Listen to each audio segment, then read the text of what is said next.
Mais uma vez, obrigado pela presença de todos. Hoje nós temos um convidado muito ilustre e amigo nosso de muitos anos. Não é muito, não, um pouquinho. E vamos ter uma jornada dupla hoje. Já que o Dr. Elias Hábito vai falar sobre alguma coisa a respeito do congresso da ESMO, nós lembramos que a nossa psicóloga, a doutora Fabiana, esteve no Canadá passeando. Não.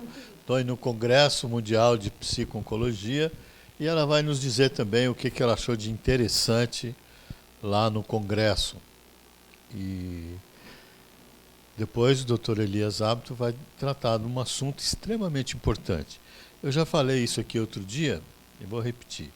O meu modo de entender, como oncologista, foi um dos maiores avanços no tratamento do câncer de mama, porque 70% das vezes o tumor de mama ele é receptor positivo, HER2 negativo, e esses pacientes avançados, metastáticos, têm indicação de fazer um grupo de droga hoje que, sinceramente, revolucionou o tratamento desses pacientes. Nós temos a oportunidade já de ver como que os pacientes se comportam muito bem. São drogas de fácil manejo e que têm um índice de resposta muito boas, e esses pacientes acabam tendo uma sobrevida, uma qualidade de vida muito boa. Então hoje o Dr. Elias Hábito, de São Paulo, vai nos falar então um pouco sobre a experiência dele e também do que ele ouviu lá na ESMO, em Barcelona, a respeito desse assunto. Doutora Fabiana.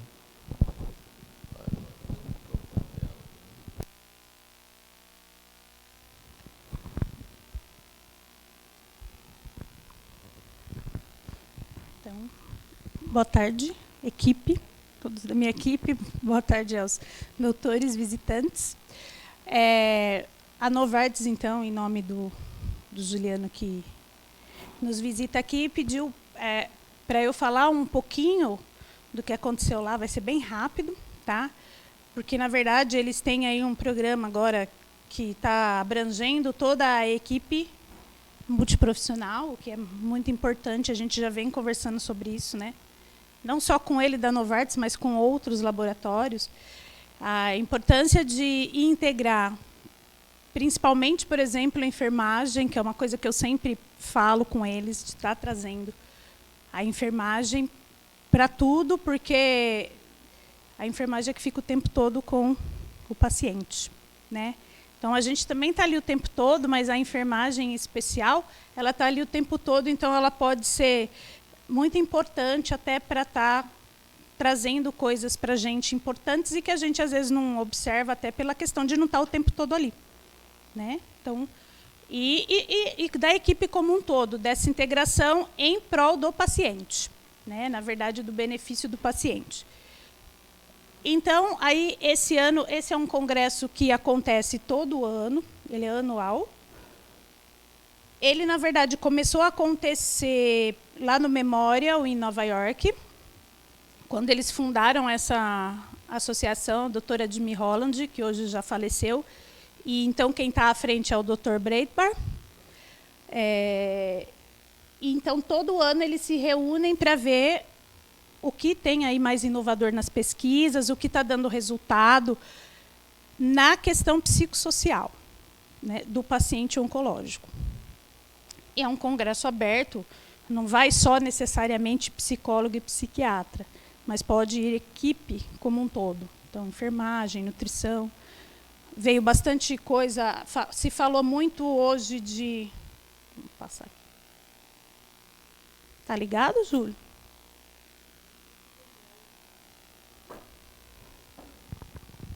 Tá vermelhinho aqui, azulzinho. Se falou muito também da questão do exercício físico, ou seja, eles querem integrar a todos junto, então, com os tratamentos oncológicos, pela questão da qualidade de vida do paciente e da família. Então, eu trouxe rapidamente só assim, o que foi mais relevante no Congresso, que está dando bastante resultado. Deixa aí, tá bom. O que foi mais discutido e que tem mais pesquisa em andamento, então, praticamente todas as plenárias, foi a questão da fadiga, foi a questão da fadiga, da insônia, do estresse e da dor, que acomete aí a grande maioria dos pacientes. E o que isso implica diretamente até na questão do desenvolvimento, tanto da ansiedade quanto da depressão. Então, às vezes, a gente fala muito, o paciente está deprimido ou está muito ansioso. Na verdade, por exemplo, não é uma depressão que a gente fala, melancólica, que é a estrutura da pessoa. Às vezes, a depressão é reativa, que a gente chama. É em reação a tudo o que está acontecendo com ela naquele momento. Então, por isso, ela entra num quadro depressivo. Então, não é aquela depressão clássica. É a depressão em virtude do acontecimento. E foi discutido muito o que fazer, então, aí o trabalho em equipe, não só da psicologia, mas de todos, o que fazer para controlar esses sintomas de uma forma melhor e aí, então, proporcionar mais qualidade de vida para os pacientes, consequentemente para as famílias que estão juntas, porque ninguém adoece de câncer sozinho, adoece a família toda. Sempre falo isso nas minhas aulas. E aí a gente tem um número menor de depressão e de ansiedade. Então, técnicas psicoterapêuticas, entre outras, para a gente estar trabalhando essa questão aqui. Inclusive, uma coisa que foi bastante discutida lá é que, como as medicações oncológicas elas estão cada vez mais fazendo com que as pessoas vivam mais, estando adoecidas, então, por exemplo, o paciente metastático, que é o que a gente vai falar hoje aqui, o quanto que essa medicação vai fazer essas mulheres viverem mais. Porque antigamente morria-se mais rápido. Então, como viver? Né? Como viver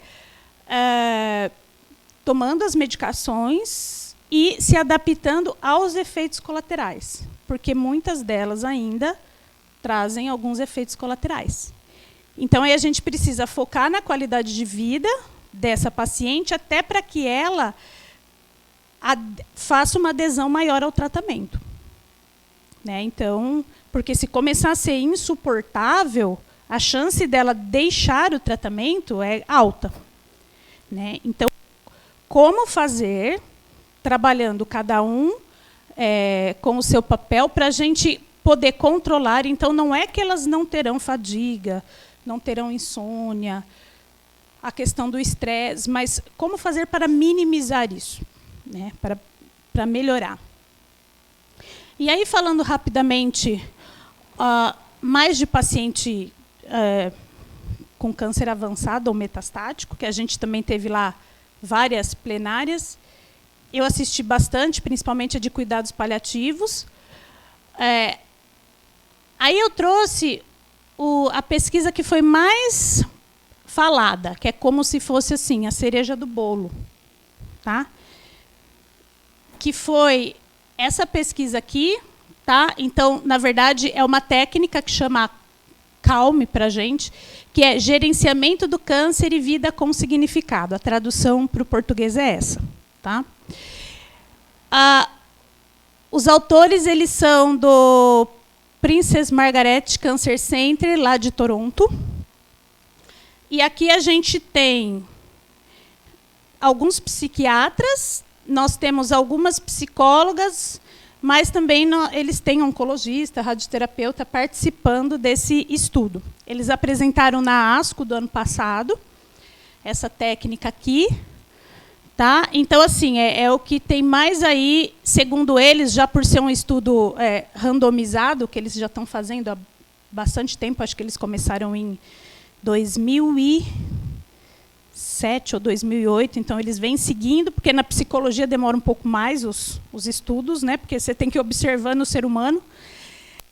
E, na verdade, então, essa aqui foi o que teve de mais assim, interessante lá. Eles mesmos estavam lá, eles deram um curso pré-congresso que eu fiz, então, dois dos autores, então, aqui o doutor Rodin, que é psiquiatra, e a doutora Reles, que é uma psicóloga do serviço deles aqui, desse Cancer Center. Então, na verdade, essa técnica aqui nada mais ela se concentra em 4 domínios de conteúdo que abordam os problemas práticos do paciente e os profundos, que são enfrentados por indivíduos com câncer avançado ou metastático. Então, essa é uma técnica para a gente trabalhar com pacientes que não têm uma proposta curativa da doença, tá? E aí eles colocam aqui o número 1, gerenciamento, por isso que o nome, e comunicação dos sintomas com quem? Com a equipe. Né? O quanto que isso é importante para o paciente. Agora há pouco mesmo, a Nicole veio me fazer uma pergunta, né, Nick, a minha estagiária, do tal do CA 19.9, porque o paciente estava extremamente angustiado. Né, porque, na verdade, nesse caso, está baixando o CA dele. Mas eu atendi uma família semana passada que está elevando e aí eles estão angustiados. Né? Então, o quanto que é importante até o paciente saber o que é, né, o exame. Mas o porquê desse exame? Por que desses números? Né? Porque a informação ela minimiza a angústia. Às vezes, a informação correta ela vai minimizar a angústia do paciente e da família. Claro que bem colocada, de uma forma adequada, e aí você consegue melhorar muito a questão da angústia que leva à ansiedade. Né? Então, isso aqui eles colocam como extremamente importante. Por isso que hoje se fala do plano de cuidados, para toda a equipe ter acesso ao plano de cuidados do paciente, que é justamente para isso, para a gente poder estar informando, comunicando, e todo mundo está falando a mesma língua. Aí aqui depois tem as mudanças no eu e nos relacionamentos com os outros, que daí já é uma questão mais focada no trabalho do psicólogo, mas que é importante a gente ir mostrando que ele mudou, né, de acordo com a doença, então a vida dele mudou, mas que é possível ressignificar isso. A questão da espiritualidade, que é bastante trabalhada com esses pacientes, eles trazem muito, tá, pessoal? Paciente metastático, principalmente para a gente psicólogo, eles trazem muito essa questão, tá, da espiritualidade. Então, está trabalhando até para propósito de vida e, o último, manter a esperança enfrentando a mortalidade. Então, como trabalhar o papel da esperança, mas sendo consciente da questão da mortalidade, da questão que é uma doença que tem controle e não tem cura, por enquanto, porque é importante também que o paciente e a família entrem em contato, porque senão vira uma negação muito grande, e aí, na hora que o paciente está morrendo, naqueles momentos finais, é uma confusão, assim, terrível. Né? Então, aqui as meninas da equipe não acompanham tanto que estou aqui, mas que ficam aqui, e os nossos pacientes morrem fora daqui, doutor. Né? Eles vão para um hospital geral. Então, os que eu acompanho lá nos momentos finais, se eu consigo trabalhar isso com mais tempo, a morte se dá de uma forma. Se não, é bem complicado. Então, é importante a gente estar também comunicando a questão de como as coisas estão andando. Porque se a gente ficar naquele discurso, não, mas você vai ver, vai curar, vai não sei. Isso é complicado para a gente que é profissional da saúde. Os outros podem falar lá fora, os amigos, mas a gente, mediante um diagnóstico, a gente sabe que naquele momento não tem cura, e você ficar falando isso para a família, vai curar, vai dar tudo certo, aí depois as coisas começam a dar errado e aí piora. Então, é importante falar da situação uma forma adequada, existem técnicas para isso. Tem uma técnica até que foi desenvolvida por um oncologista americano, que chama protocolo Spikes, para a gente estar comunicando, mas sempre falar a verdade. Porque a gente acha que o paciente não sabe, mas ele sabe. Quem acha que ele não sabe, né, não adianta. Eles não, ainda mais hoje com essa tecnologia toda, internet e tudo mais. Então, eles sabem sim. E aí, a terapia ela consiste de 3 a 6 sessões individuais, ministradas por 3 a 6 meses.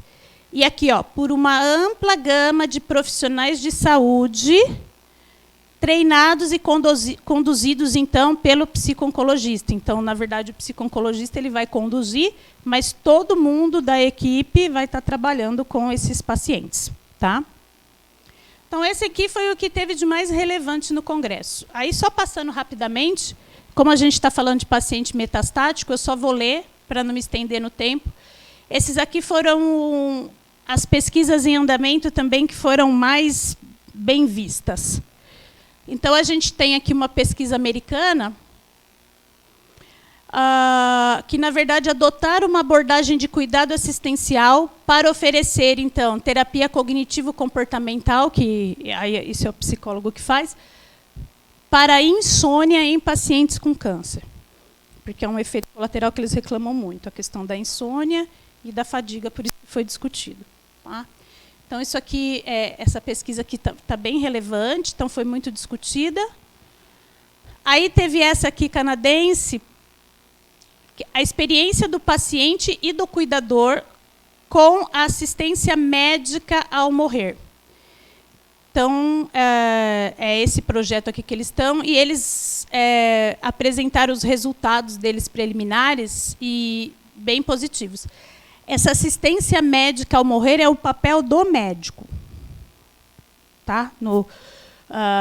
Nos momentos finais ali do paciente e também junto com, então, a família. A gente coloca cuidador, porque geralmente um é eleito para ficar mais ali. Depois teve essa aqui, que também foi bastante discutida, e o estudo está bem relevante, está mostrando algo bem positivo, que é a intervenção psicológica associada à quimio e radioterapia versus quimio e radioterapia isolada no câncer de mama avançado loco-regional. Então, aí eles estão fazendo um estudo comparativo. Então, quando eu ofereço assistência psicológica já desde o início, e quando eu não tenho, quando eu estou só com a quimio e com a radioterapia. E o estudo tem mostrado a enorme diferença quando você tem o suporte, do que a paciente que fica, então, sem o suporte. Então, assim, está bem até expressivo, né, quando você consegue oferecer. Aí aqui a gente teve uma outra, eu peguei os 5 por ordem de relevância. Conscientizando sobre as consequências sociais do câncer avançado e aprimorando as habilidades de suporte nos profissionais de saúde. É um estudo piloto que eles estão fazendo, que foi bem relevante também. Então, a questão, de novo, da comunicação, da gente conscientizar sobre essas consequências do câncer. Mas o que eles estão fazendo? Treinando. Eles estão aprimorando a habilidade de suporte, tá? De toda a equipe. E o quanto que isso está impactando positivamente no paciente e, em consequência, na família.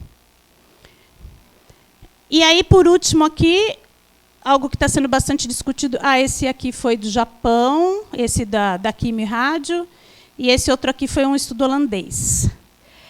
E aí, por último, um outro estudo do Canadá falando de um programa de assistência médica para a morte no Canadá. Então, as implicações para a psicossocioncologia. Então, como implementar um programa de assistência médica para a morte, então, no caso do papel do médico ali, naqueles momentos finais, a figura do médico, né? O que isso está trazendo aí de implicações para o nosso trabalho, para o psicólogo, então. e também tem tido resultados bem positivos, né? Até como, na verdade, ser um parceiro, e o quanto que isso impacta no próprio processo de morte do paciente e da família. Então, tudo que foi discutido, na verdade, foi com o intuito de melhorar a qualidade de vida do paciente e da família. E aí, consequentemente, melhora da equipe também, né? Porque aí diminui o estresse até da equipe e de todo mundo. Então, foi o que eu trouxe isso para câncer avançado. Teve N outras coisas. E é isso. Que bom que o nosso papel está cada vez mais importante, porque o câncer ele é multidimensional. Então, ele tem que ser visto e olhado de forma multidimensional. Eu tenho falado ali para o Juliano, né? Eu tenho um cunhado que também trabalha na indústria, né? Ele é médico de formação, mas ele trabalha na indústria. E eu falo muito isso com ele, que é claro que a gente sabe que o laboratório é uma empresa, assim como qualquer lugar, aqui também é uma empresa. Mas não dá para focar hoje só na figura do médico. Não tem como. Porque a própria equipe ela pode ser um trampolim para o médico. Né? Até nesses dias nossos hoje, de muita gente, muito paciente. Então, o quanto que a equipe pode ser um agente importante até para auxiliar o médico. A gente estava, rapidamente eu vou falar, eu estava falando com eles ali, desses inibidores aí de CDK4, aí, 6, que vão trazer um longo tempo para paciente. Eu estava falando da questão que o quanto que essa paciente ela vai viver e ela vai frequentar aqui. Afinal de contas, ela é uma paciente metastática, diferente daquelas que tratam e nunca mais voltam. Né? Então, aí ela vem. Aí ela vem comigo, e aí eu vou acompanhando ela durante todo o tempo. Aí ela vai fazer fisioterapia, ela vai fazer acupuntura, ela vai passar na nutricionista, e o quanto ela traz de informação. Né? Principalmente para mim, ou até para próprias meninas, e que o médico ele desconhece, não é porque ele não quer saber, não, é porque nem é o papel dele, é cada um no seu papel. E aí, ela trazendo, a gente vai informar o médico, falar, olha, doutor, o senhor vai prescrever um tal, mas essa paciente ela é ativa, ela é jovem, ela tem 30 e poucos anos, então, qual que é melhor o senhor escolher? Até para a qualidade de vida dela. Né? Então, é melhor ela ter uma neutropenia, de repente, que aí ela se programa no trabalho, de trabalhar em casa e tudo mais naquele momento, ou é melhor ela ter uma diarreia que ela fica a todo momento saindo da mesa do trabalho, não sei, para ir ao banheiro. Então, tudo isso é importante. E se a gente tem essa escuta, a gente leva para o doutor, e aí ele, puxa, Fabiana, eu não sabia desse dado, mas é importante, então eu vou ver isso. Vou ver como eu vou fazer. Né? Então, na verdade, é uma ferramenta positiva. Então, por isso, a importância de você unir e fazer um trabalho conjunto. Né? E não ter aquele olhar só no médico, porque o médico também ele tem muitas outras questões e que ele não vai estar dando conta de olhar tão profundamente. Então, é isso. Obrigada. Eu passei dos 10 minutos, mas o meu chefe não cortou o microfone. Doutor, por favor. Bom dia a todos. Oi? Tem um videozinho? Me desconta aí.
Boa tarde a todos, eu vou ficar lá. Primeiro eu gostaria de agradecer, e se a gente ficasse só nesse tema, extremamente relevante, porque a gente percebe, sem uma equipe multiprofissional, você não consegue dar um atendimento que o paciente oncológico precisa. Então, eu, onde posso, também faço reuniões multiprofissionais, porque a gente tem que ter o feedback, porque a gente fica só na parte assistencial, medicamentosa, e às vezes vocês, a enfermeira, o farmacêutico, a fisioterapia, está ouvindo o paciente e está trazendo o que ele sente, o que ele faz, o que ele está comendo, o que ele está tomando e não fala para o médico, que essas interações medicamentosas a gente está vendo muito mais. E antes de começar, o Medina não quis falar o tempo, mas quem aqui já viu um slide? Um projetor de slide? Então, quando eu vim no COC, era metade para lá, acho que só a doutora lá atrás, acho que estava nessa época, e a gente trazia um carrossel, slide, Kodak, e a gente veio falar aqui em Campinas de Taxotere, 1990, então vou falar. E era o melhor tratamento citotóxico para câncer de mama que a gente tinha na época. Só que caía todo o cabelo e, segundo o Medina, também caía as unhas das pacientes. E a gente veio aqui mostrar todo esse tempo, com muito orgulho, o que está acontecendo nessa nova oncologia com esses agentes que estão tratando essas pacientes e que, graças a Deus, estão vivendo mais tempo mesmo com a doença. Eu vou ter que subir porque também não enxergo tão bem para ficar aqui e ficar olhando para a tela. Se vocês me perdoarem, eu vou fazer daqui. Então, vamos lá. São os conflitos de interesse, sempre lembrando que esse é um evento patrocinado pela Novartis, eu agradeço. E nesse eu estava falando com o Juliano, esse momento dentro de clínica multiprofissional, isso é muito importante para a gente, porque a gente consegue interagir. Normalmente não, só pode farmacêutico e médico, e isso na Novartis a gente está conseguindo, que daí a gente pode interagir. Nós vamos aqui falar um pouco de câncer de mama e vamos falar dos 3 estudos de inibidor de ciclina. Obrigado. Inibidor de ciclina, o ribociclib, tá? Só uma noção do câncer de mama do Globocan, né? É o câncer mais incidente na mulher, com uma mortalidade bastante expressiva. Se eu chegar aqui para vocês e falar o seguinte, olha, minha vizinha disse que a fulana com 55 anos morreu de câncer, eu não sou adivinho, eu vou dizer, ela morreu de câncer de mama. É a idade que mais mata a mulher. A avózinha também vai morrer, mas a maior causa, a primeira causa de morte, tumor sólido, ainda é câncer de mama, nessa fase da vida onde ela é muito produtiva. Então, isso a gente ainda estava perdendo um pouco essas pacientes, principalmente no nosso país, onde a gente não tem tanto acesso como gostaria de ter, porque quando você melhora a qualidade do atendimento, você melhora a qualidade de vida dos nossos pacientes. Isso é o que o INCA nos dá, né? Em 2018, quase 60 mil casos de câncer de mama. Falar do tempo, né? Então a gente trata câncer de mama nesse cenário que o Medina abriu. Mama receptor hormonal positivo, 70% das pacientes têm, e com HER2 negativo. Então isso começa em 1896 com Bateson, que é a oforectomia. Hoje a oforectomia ainda é padrão para tratamento de câncer de mama metastático, principalmente na pré-menopausa. Evoluímos para os estrógenos e andrógenos. Aqui em 77, eu estava entrando na faculdade de medicina, saiu o talmocomedina, acho que tem um pouquinho mais de tempo, acho que eu me formei em 81. Começou o tamoxifeno, nós vivenciamos essa época dos anos 90, do aparecimento dos agentes anti-aromatase, tanto inibidor como inativador, e o antiestrógeno puro em 2002, com fulvestranto, que a gente usava na dose de 250, em 2010 veio a aprovação da dose de 500 miligramas que a gente usa atualmente. Aí, a partir de 2012, começaram a aparecer. Primeiro, acho que vocês lembram, inibidor de mTOR, a gente usou muito Afinitor na falha, na progressão, e com uma toxicidade que também não era fácil de lidar junto com o inibidor de aromatase. E aqui nos anos 2016, então há tão pouco tempo, uma série de inibidores de ciclinas. A gente vai se restringir ao ribociclib, mas existe o palbo, existe o abemaciclib. Eu vou apresentar os 3 estudos que nós temos. Só mais um. Aqui, como essa sopa de letrinha é toda a cascata de formação, de produção do hormônio, da ativação do ciclo celular em câncer, tá? De mama. Então, aqui mais para a esquerda, os reguladores de estrógenos. Aqui, como nós falamos, o mTOR. Aqui sim, uma novidade, tá? Que está para ser lançado em dezembro, inibidores de PI3K, Piqray, né? Piqray, tem que ter um sotaque aí, que já vem para o Brasil na condição de pacientes que têm a mutação do PI3K no tumor e que também pode ser usado em pacientes que falharam os inibidores de ciclina. Então nós estamos falando de uma coisa, e eu falo para os meus residentes lá no ICESP, nós estamos vivendo uma fase da medicina que são de verdades transitórias. A gente está cada vez mais tendo conceitos e tendo coisas que estão vindo para a gente. O duro é a gente saber escolher para a paciente certa na hora certa. Então, o que é o inibidor do CDK4 e 6?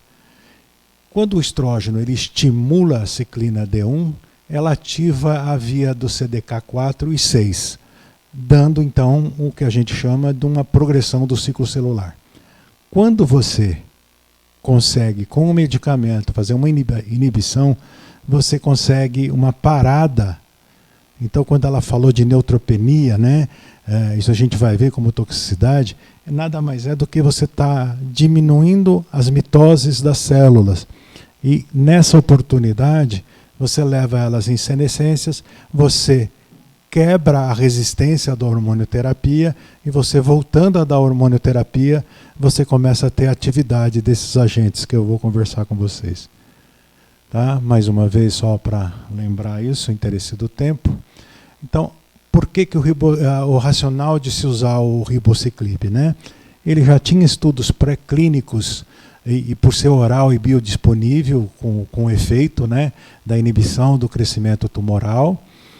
Nas pacientes receptor hormonal positivo, maior eficácia quando combinadas com terapia endócrinas, e no Brasil teve essa aprovação em combinação para receptor hormonal positivo, HER2, independente do status menopausal, que esse nós vamos mostrar um estudo mostrando atividade e ganho de sobrevida na paciente pré-menopausa, que é aquela que mais morre, né?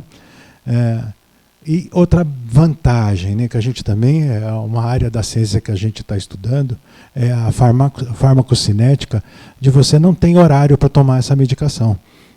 Tanto faz com refeição ou sem refeição, os estudos de farmacocinética mostraram que tem atividade. Cada vez mais nós temos assistindo estudos de microbiota, de uso de antibiótico interferindo na ação de uns agentes, do que a paciente come. Também tem coisas aqui que ela não pode utilizar para ir. Mas nessa classe terapêutica, não precisa, a senhora toma a hora que a senhora quiser. Como assim, doutor? A bula diz, a senhora quer tomar às 10, toma às 10, se quiser tomar às 11, toma às 11. O importante é que ela tome os 3 comprimidos de 200 miligramas. Isso é muito comum nos Estados Unidos, né? E jogando para vocês, isso é ético, né? Quando você tem um agente que é muito superior ao baço controle, não tem sentido você colocar pacientes em pesquisa clínica onde o outro braço é muito superior. Você está prejudicando as pacientes que não têm acesso. Então o FDA costuma fazer um fast track, uma aprovação muito rápida, porque ela vê que essa medicação ela tem uma classe, como Medina falou no começo, é uma nova era da oncologia que está abolindo a quimioterapia para as pacientes metastáticas, com exceção daquelas que estão em crise visceral, onde o padrão é esse. é o uso da hormonioterapia com inibidor de ciclina. Eu vou falar um pouco de cada um desses estudos, né, que é o objetivo da gente estar aqui, o MONALISA 7, o MONALISA 2 e o MONALISA 3. Nós vamos começar. Essa foi a apresentação na ASCO do MONALISA 7, onde trouxe um grande impacto, porque a gente ia para os congressos, ganho de sobrevida com essa expressão em câncer de mama metastático e no perfil de pacientes pré-menopausa, nunca antes nessa história, né? A gente rima assim, a gente teve isso. E nós estamos tendo, e os dados estão aí para a gente mostrar para você o ganho de sobrevida global. Que isso realmente pode. Então, como é que era o estudo do MONALISA 7? Podiam entrar pacientes pré e perimenopausa com câncer. Olha o N aqui, 672 pacientes em cada braço. Aqui eles estratificaram e a gente vê bem, eu não sei o quantos oncologistas clínicos tem na sala, mas assim, o racional de você fazer uma castração química e dar tamoxifeno, acho que a minoria de nós faz. Né? A gente faz a castração e já vai para um agente anti-aromatase, e foi o que o estudo desenhou. Então, dessas 335 pacientes no braço do estudo, 248 receberam inibidor, outras 87 com isso, e o ribociclib nessa dose. Com o braço comparador, na mesma coisa. Quais eram os objetivos desse estudo?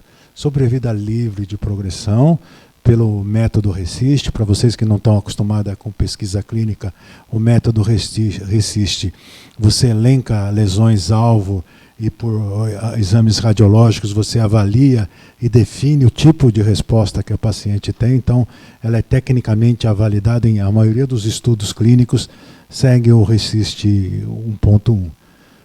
Secundário, sobrevida global, taxa de resposta, benefício clínico, tempo para resposta, duração, tempo agora que entra muito o tempo de deterioração do ECOG. O ECOG é uma escala de atividade da paciente, que as pacientes tinham que entrar de 1 para menos, não é às vezes o cenário na vida real que a gente encontra a paciente bastante deteriorada. Nesses casos não, elas tinham que ter um performance status bom para poder entrar nos estudos, todos eles.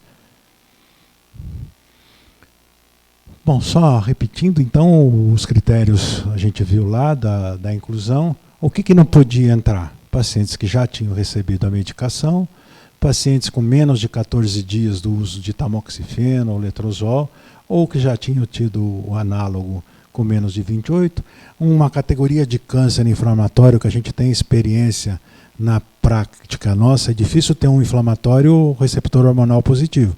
A maioria do câncer inflamatório ele costuma ser o triplo negativo. Então, mesmo que o critério de não incluir, porque é um tumor com outras características.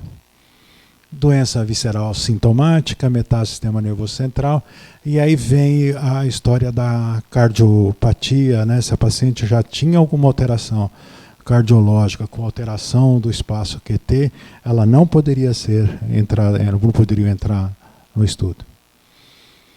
Aqui é o balanceamento, né? Todo estudo ele tem que balancear os grupos numa proporção, então foi bem balanceado quanto à idade, quanto à performance, quanto ao nível de receptor também, em cada estudo, aonde tinha doença, se ela progrediu com mais, com menos de 12 meses. Então isso a gente chama, o balanceamento dos grupos para você poder ter uma análise estatística equilibrada, né? As características, quem recebeu rádio, quem não recebeu, a maioria das pacientes, pelo menos 2 ou mais de 3 sítios metastáticos, então não é aquela lesão única, eram menores essas condições. E aí vem o primeiro resultado de sobrevida livre de progressão, dando 10 meses. E esse estudo aqui, a gente vai ver um pouquinho de diferença. Esse braço é que quem usou tamoxifeno deu 13 para 23 meses. Então, em termos de sobrevida livre de progressão, isso é muito importante dentro da oncologia.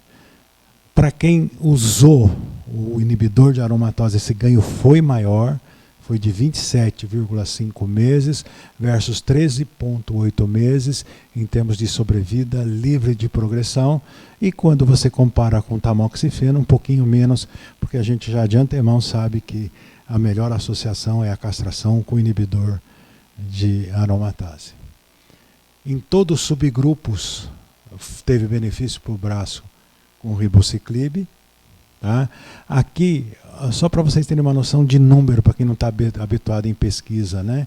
Depois de 34 meses, para vocês terem uma noção, aqui quem recebeu só terapia endócrina, só 57 pacientes tiveram benefício, contra 116 pacientes de 375.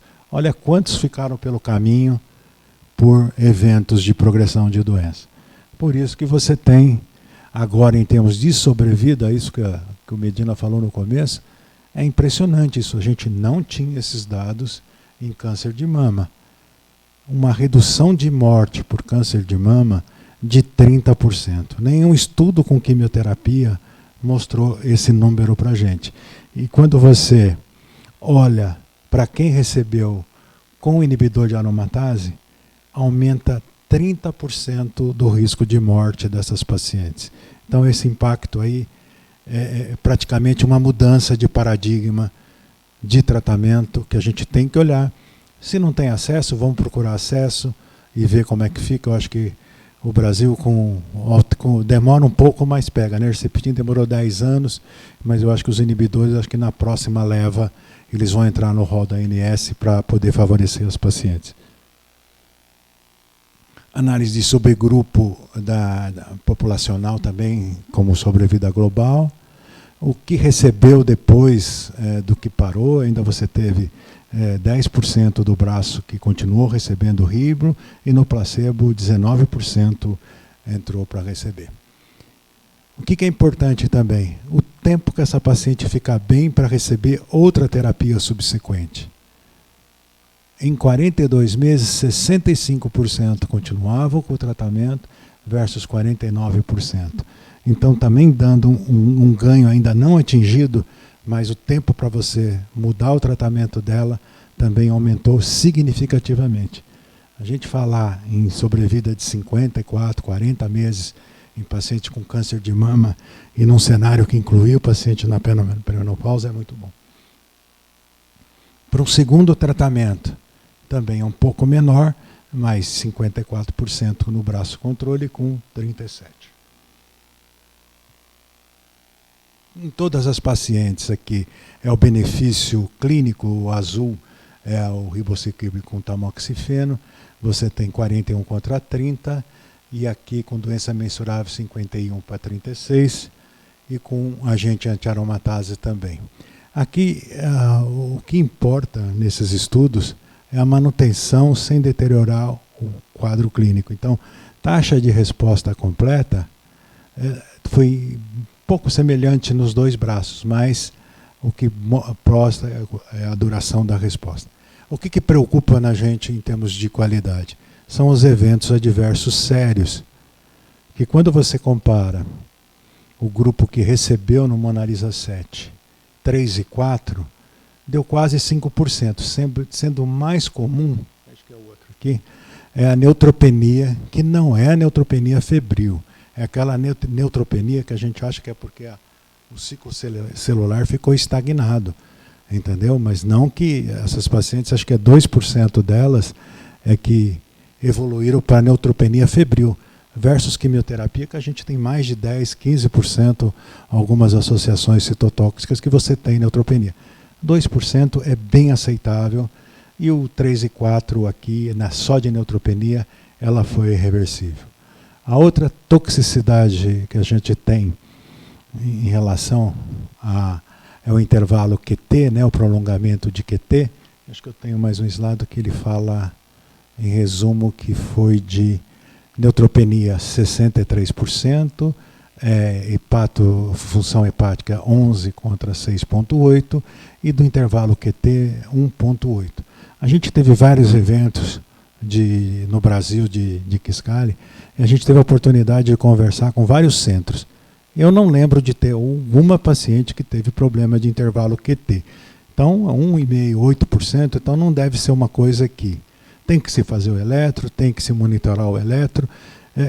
Essa aula poderia ser mais estendida para oncologista, para a gente entender por quanto tempo a gente deve fazer o hemograma, estender a modificação de dose, mas eu acho que a gente não vai ter tempo para discutir isso. Bom, os detalhes dos eventos adversos a gente já conversou. A segurança, a descontinuação no outro braço foi 6 por progressão, enquanto que no braço que recebeu o ribo foi só 3 por progressão.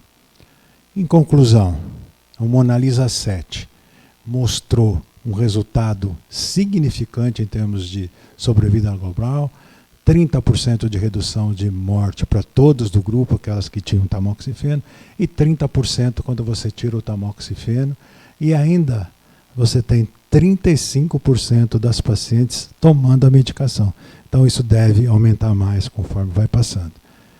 Então, esse é o primeiro estudo apresentado em todos os congressos que a gente tem conhecimento, que comprova aumento de sobrevida em câncer de mama metastático, incluindo pacientes receptor hormonal positivo e na pré-menopausa. Então, eu acho que esse foi a cereja do bolo da ASCO.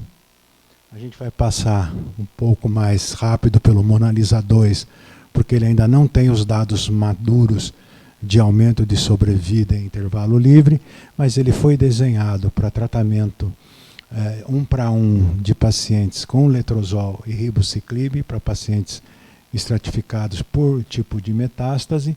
Também os critérios de avaliação são bem parecidos, a distribuição foi bem, mas ainda você não tem uma análise de aumento de sobrevida ainda atingida. Você tem 14 para o outro, mas ainda não chegou, com certeza vai chegar, mas a gente ainda não tem esse dado para afirmar em apresentação. Também como benefício clínico, taxa de resposta, sempre que você associa ao inibidor de ciclina uma taxa de resposta que a gente chama de benefício clínico maior, né? Taxa de 80% versus 72%, mas o que eu digo, o importante não é isso, o importante é o controle da doença que a gente tem com esses agentes. Saiu mais uma análise do MONALISA 2 na ESMO. O que é importante em todos os estudos com o inibidor de ciclina? Ele age muito rápido. A partir da 8ª semana, quer dizer, 2 meses de tratamento, as curvas começam a se abrir. É impressionante. Todos os outros inibidores de ciclina também ocorre essa abertura.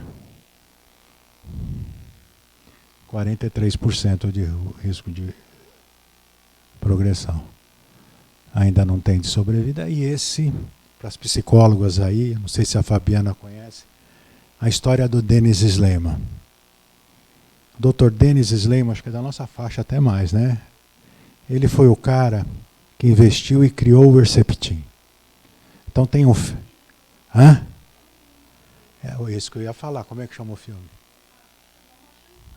Pronto, ela já pegou, ela deu um spoiler aqui, tá? Porque era isso que eu falava. Acho que todo mundo tem que assistir esse filme. Ele é fácil de alugar, porque mostra a briga de um jovem oncologista que acreditava numa ideia de trazer um agente novo, e a dona uma mulher da Revlon, né, casada com o dono da Revlon, bancou o cara.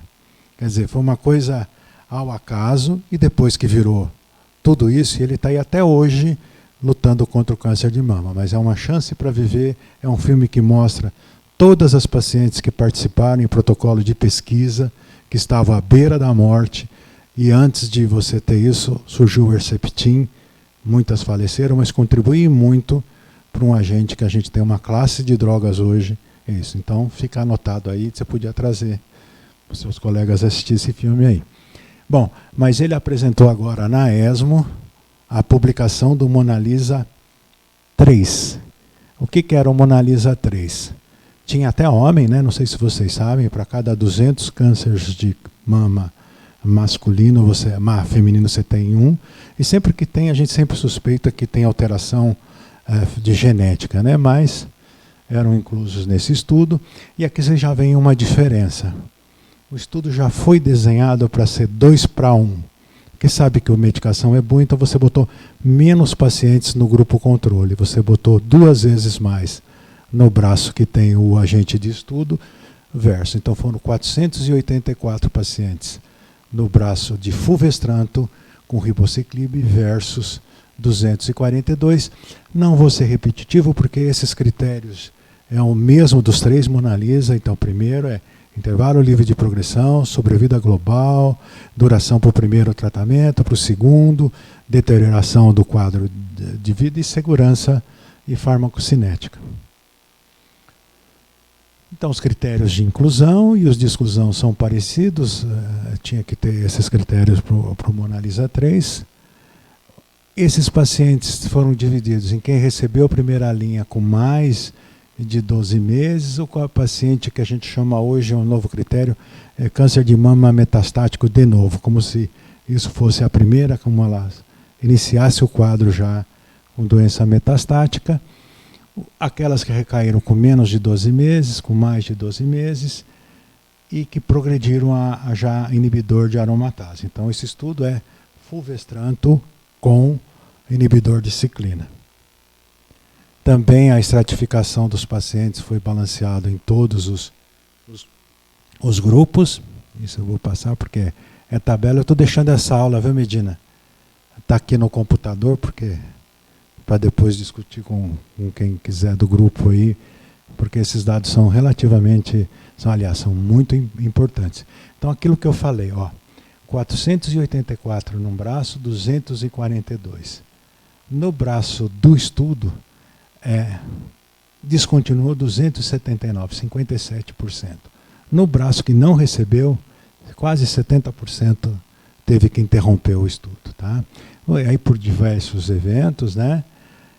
Aqui a média de segmento, então, de 40 meses, que aí sim traz o desfecho de sobrevida global, tá? Mostrando aqui uma redução de 28% no braço controle.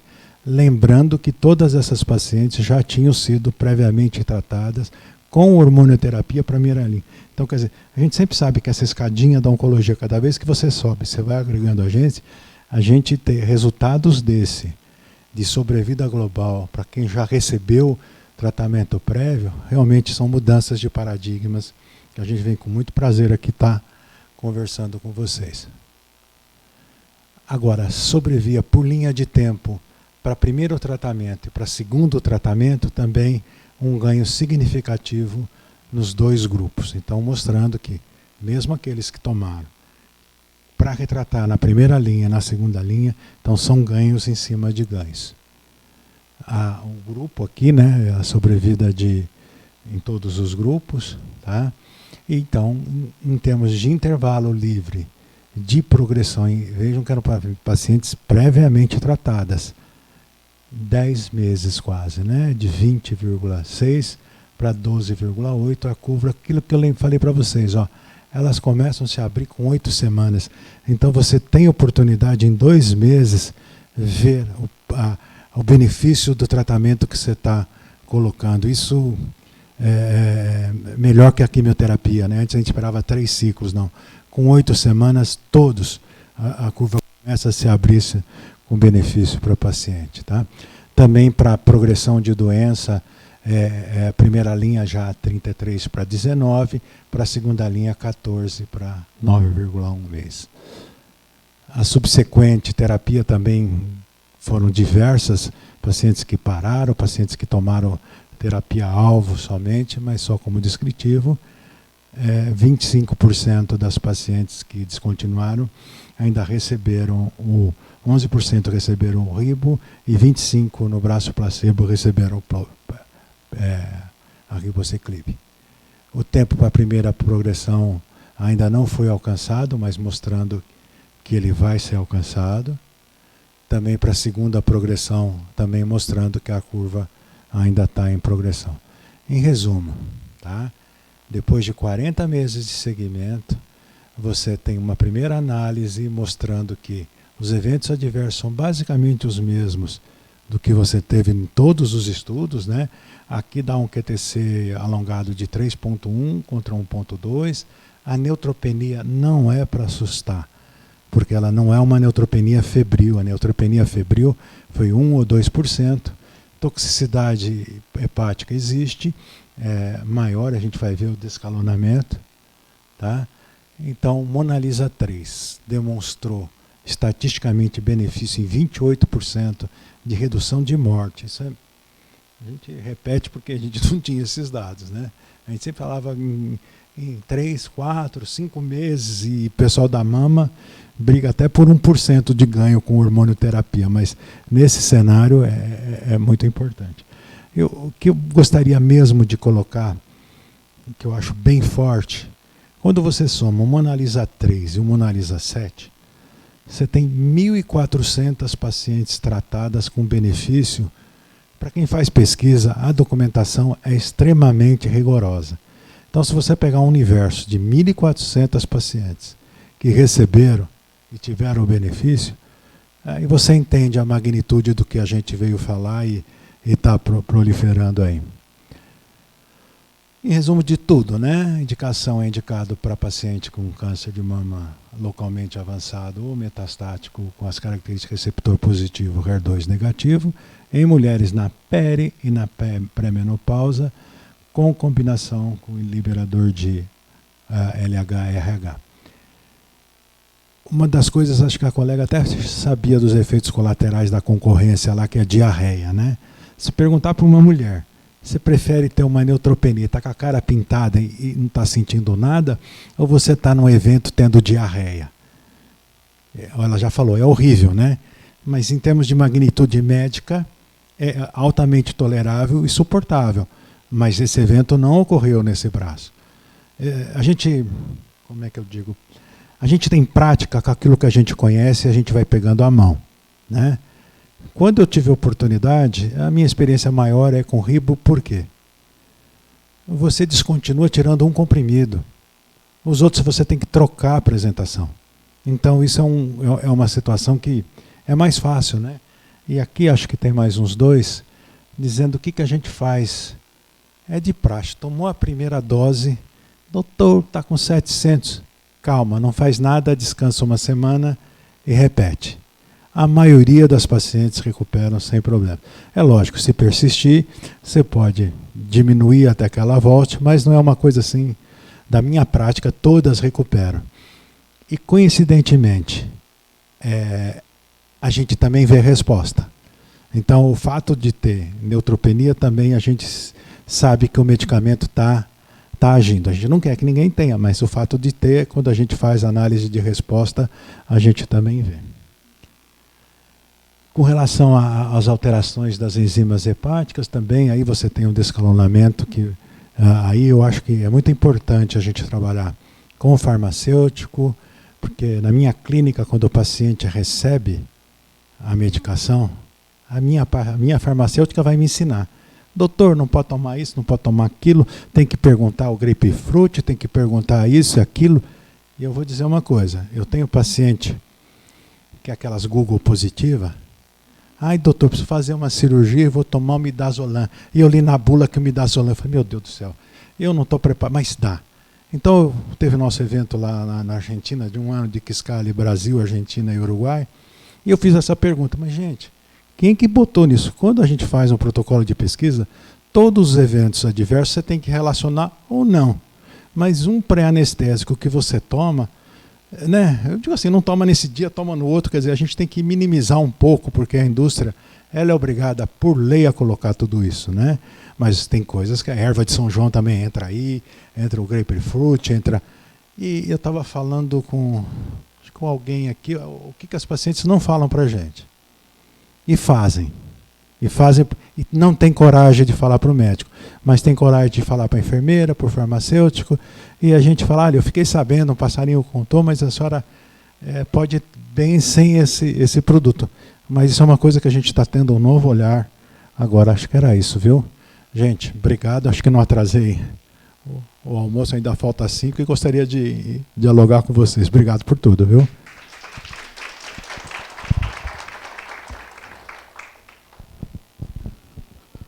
Muito obrigado, Hábito. Uma apresentação muito boa, excelente. Você está ficando velho cada vez melhor, parece vinho. Experiência. Alguém tem alguma pergunta, algum comentário? a respeito dessa apresentação excelente que nós, hoje uma droga que está fazendo a diferença para os nossos pacientes. Eu gostaria de perguntar algumas coisinhas só aqui, sobre, assim, hoje, você vai começar um paciente, qual que é o hormônio que você tem preferência? Você vai começar hoje. Você faz inibidor de aromatase? O que eu acho, no nosso mundo atual, a maioria das pacientes na adjuvância já faz o switch. Tá? Eu tenho um viés, porque eu estudei muito e gosto muito do fulvestranto. Eu acho que o melhor parceiro é o fulvestranto. Por quê? Toma na clínica, você tem um controle de estar vendo a paciente. Eu não sou contra o oral, não. Mas eu acho que se existe uma escala, né? Esse é o meu viés. Então, eu vou para o Mona Lisa, entendeu? Não sei você. Perfeito. Outra coisa, neoadjuvância e adjuvância, quando que vai aparecer esses? Já tem estudo aberto no Brasil, né? Eu não tenho detalhes, eu não sei se a indústria pode passar. Eu sei que no Pérola Baito abriu, né? E agora eu não tenho esses dados e nem posso adiantar. Essa é a Silvana que me trouxe de carro, viu? Marque bem ela aí. Motorista. Ela tem que me levar de volta. O que você tem, Silvana, em São Paulo?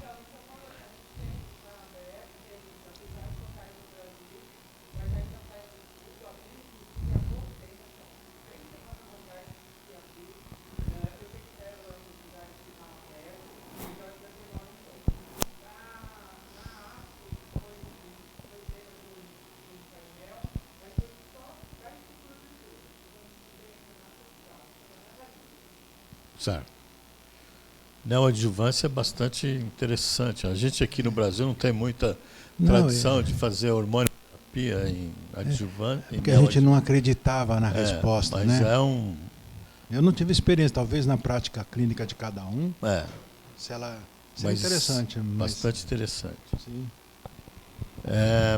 Alguém tem alguma pergunta, algum comentário? Tem uma colocação.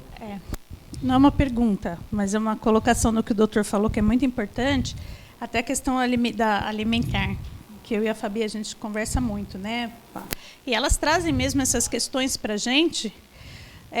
Eu estou tomando chá de não sei das quantas, eu estou comendo o noni, e isso elas trazem para a gente. Às vezes elas não falam para o médico, porque elas têm até medo.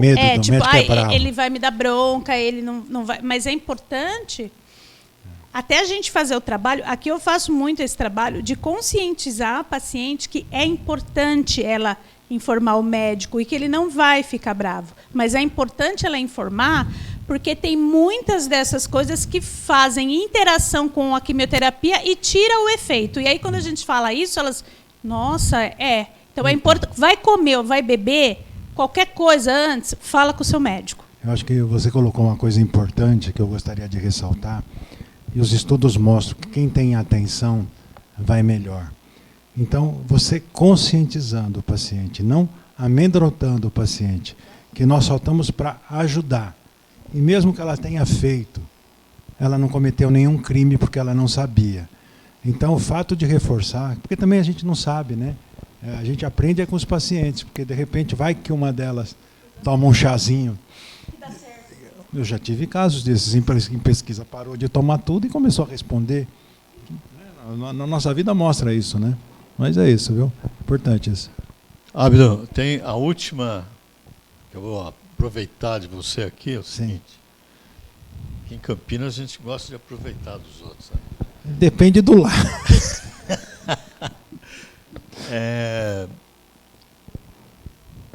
Hoje em dia a gente faz muito teste genético aí para os pacientes e tal, que é às vezes até uma última saída que a gente busca para poder ver se a gente acha um caminho para tratar os pacientes.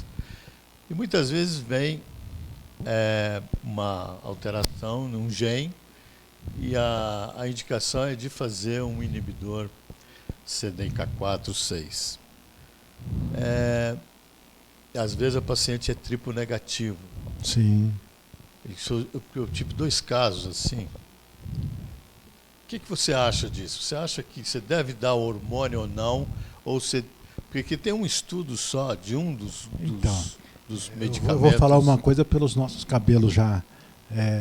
Essa é a arte de fazer medicina. É. Não quer dizer porque não está na bula, isso Não, acabou claro. a sessão, né? A gente está dizendo assim, não é bem uma indicação off-label. Se a gente tem a oportunidade, o que eu não faço na minha clínica privada é constranger um paciente a entrar com uma ação judicial numa coisa onde eu não tenho uma certeza como é os medicamentos que estão aprovados em bula, só não estão recebendo. Mas tem pacientes que pedem para você, doutor, mas o que seria melhor para fazer? Deve ter estudo, porque o racional tem, né? Uhum. Agora, se você tem um que funciona sem a hormonioterapia, né? Por que não funciona em triplo negativo? Por que não funciona? É uma zona nebulosa que não está fechada, né? Mas eu acho que a gente tem o direito de pensar. De propor, aí já para em toda a parte do que você vai agregar a essa ansiedade, como você falou, da morte, né? Porque todo mundo quer procurar uma tábua salvadora, mas não é por aí. Às vezes os nossos residentes lá, eles bombam na prova da ASCO. Só que eles vão mal em cuidados paliativos.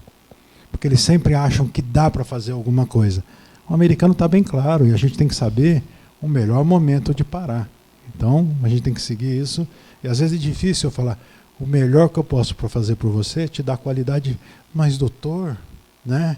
E você falou que o médico oncologista tem que estar junto do paciente na morte, isso é muito difícil para nós também. Porque a gente está mexendo com a nossa frustração, né? Acho que é isso. Parece... Malefício. Parece que tem um estudo isolado com a BEMA só, né? Então, É isso mesmo? é. Com os outros não tem, nem com palmo, nem com rim. Mas quando você analisa esse estudo aí, você não vê que é uma Brastemp. Não, pois é. Entendeu? Mas eu estou assim, falando que e cada vez mais isso chega para você, um exame desse, e que a única saída que o exame fala é para você fazer uma dessas drogas. Então, é uma coisa que tem que se mas pensar. o que está vindo aí, eu não posso ainda falar, que a indústria ainda vai lançar, é o PI3K, que é uma mutação que, pelo que a indústria me passou, vai servir para qualquer tipo de tumor, mesmo não mama. Então, a gente vai começar a ter direcionado de determinados tratamentos só pela alteração da mutação, independente, são os tumores agnósticos, independente de onde está o tumor. Esse é o... nós vamos ainda viver mais um tempinho para poder ver essa era. Espero. Que vem o teste aí, dizendo assim, não, essa paciente não precisa de químio, não precisa nem ela precisa desse produto porque ela tem essa alteração e está comprovado que essa é a melhor medicação. Ok, Hábito, muito obrigado mais uma vez. Obrigado a todos pela presença, Novartis. O que você quer falar?